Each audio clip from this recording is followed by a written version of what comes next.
Before I start the video, I just want to say a big shout out to MVK and XCreator32 for collaborating with me on making a cover of Forever by AJ Desperito, aka the ending track to Murder Drones. It's an extended cover, and I hope you go listen to it on MVK's channel. A link will be at the top of the screen. Here's a clip of it right now. And far beyond the stars we flew forever.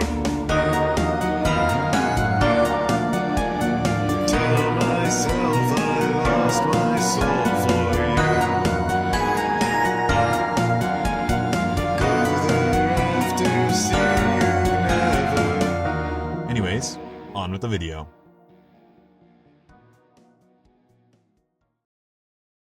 Viewer discretion is advised.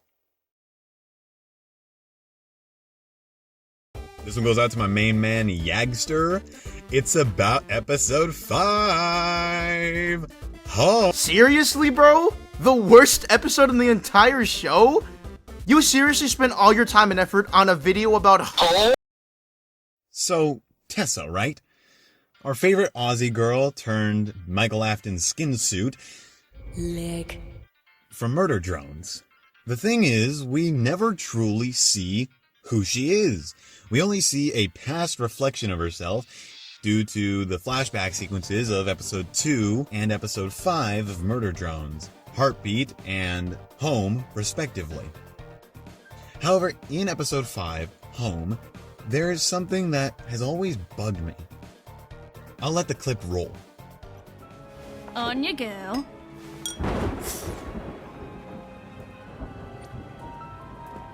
I'm right, Jay. Did you catch that? Right here.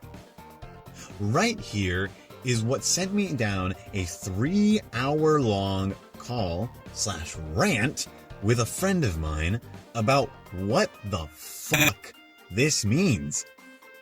While it may seem small, it carries some implications. Tessa here is talking with Jay and having a grand old time. You know, Jay is uncharacteristically pretty much very friendly to somebody. Of course, her boss, Tessa. And you see Tessa and Jay here, they clink glasses. But there's something weird. Tessa rubs her wrist. Specifically her left wrist, which is the one she uses to hold the glass. She rubs it to quell her pain and seethes. But the thing is, there are 4 key factors to why this is important. The first is the close-up shot that shows both Jay and Tessa's hands clinking glasses. It's a close-up of their hands, so we're supposed to pay attention to them. Right as Tessa winces, there's a lightning strike, so that makes it important as well. The shot after shows Tessa caressing her hand in order to alleviate her pain, so there's more attention drawn to it. And then, the shot after that, Jay makes an expression she's never made before, one of concern. So obviously, this has to be important, right? And finally, the fact that she reassures Jay that nothing's wrong and everything's fine. She says, I'm right, Jay. to quell Jay's worry. And that makes it important as well, because she's hiding something. Regardless, I have 4 key theories of why Tessa acts this way.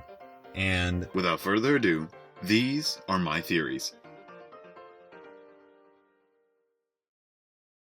The first is the android theory. The android theory here is basically taking the visual cue of the lightning strike and applying it to Tessa. Why would Tessa wince at a lightning strike? Well, first, let's define a lightning strike. What is a lightning strike? A lightning strike is the electric discharge taking place between the atmosphere and the ground. It's a discharge of electricity. So what does this imply? This could imply that Tessa, because of her love of drones, wanted to make herself one. Which is why her parents kind of treat her as lesser or as kind of a pest rather than their own child. Because they see what the drones are quote-unquote doing to her. And as such, don't approve of it as they see the drones as second class, or heck below that. So, once they see their daughter effectively mutilating herself and making herself more drone-like, then they chastise her for it. In this case, the lightning strike takes on a more literal and causative approach, to where the lightning strike is the cause of her pain. Maybe she has a drone arm that malfunctioned or made her feel pain because of the mass amount of electricity that was just outside. Although, that is kind of a crack theory, don't you think? An offshoot of this would be that maybe Tessa had a freak accident, and she has one arm, or both, replaced by a drone arm.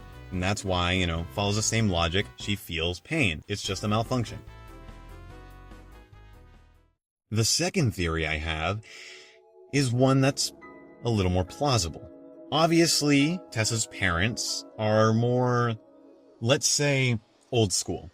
Despite being 3071, or at least the gala took place in around the mid-3000s, that's fair to say, no? Tessa's parents are still very, very old school, even by today's standards, current year.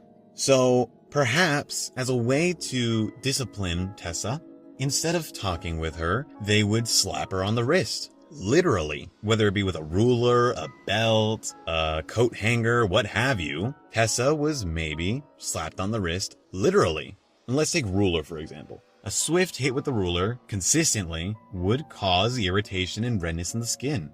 And hey, maybe that simple action, a quick flex of her joint, was enough to make her feel pain. Hence why she winces at such a seemingly simple act. My third theory on this would be a rather sadder one.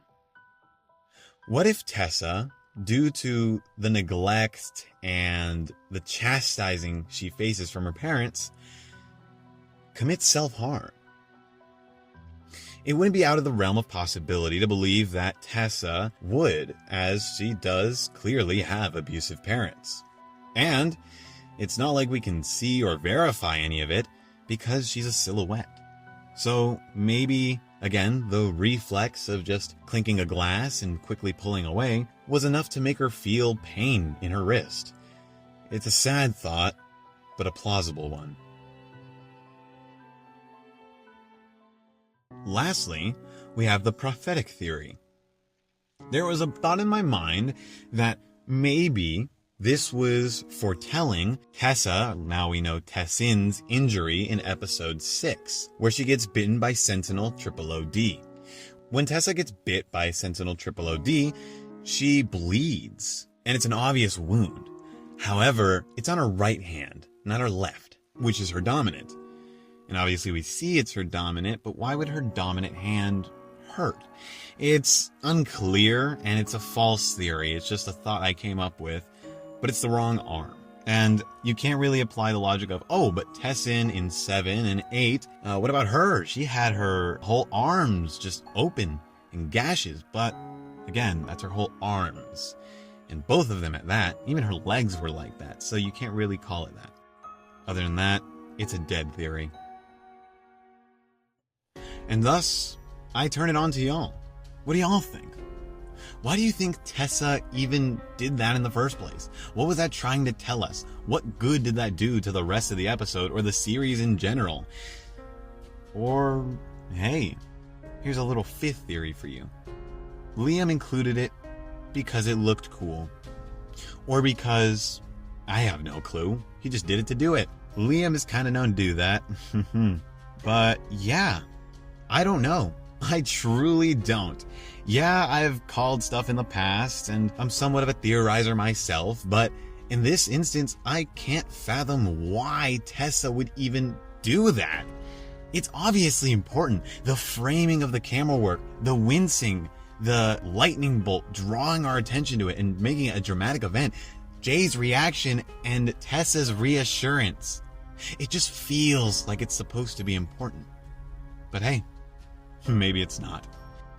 Or hell, maybe I'm the insane one for overthinking an 8-second clip in an episode that most people deem as the black sheep of the series. And with that, do the YouTuber things, like, comment, subscribe, God bless, and cheers to everything you do.